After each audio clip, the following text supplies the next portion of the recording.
मंगळवेढा ते दामाजी कारखाना चौक या रस्त्यावरील खड्डे बुजवण्यात यावे याच्यासाठी मोडवी, उचेठाण, बटाण, आंबी चिंचोली या ग्रामस्थांनी आज वेगळ्या पद्धतीने आंदोलन करण्याचा निर्णय घेतला आणि दामाजी कारखाना चौकामध्ये एक केळीचं झाड लावून शासनाचा आम्ही निषेध करत आहोत।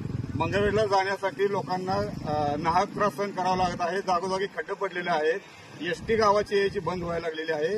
शासनाने आचारसंहितेचे कारण सांगून किंवा हा रस्ता होणार आहे असं सांगून प्रत्येक वेळी टाळाटाळ केलेली आहे। पावसाळ्यापूर्वी हे खड्डे बुजणं गरजेचं आहे। जर शासनाने हे खड्डे जर पावसाळ्यापूर्वी जर नाही बुजवलं तर शासनाच्या नावे आम्ही भीक मागवा आंदोलन करून दिसेल त्या खड्ड्यामध्ये झाडं लावण्याचा कार्यक्रम इथून पुढे आम्ही हाती घेणार आहोत। तरी शासनाने याची तात्काळ दखल घेऊन मंगळवेढा ते दामाजी कारखाना रस्त्यावरील खड्डे तात्काळ बुजवण्यात यावेत अशी ग्रामस्थांची मागणी आहे।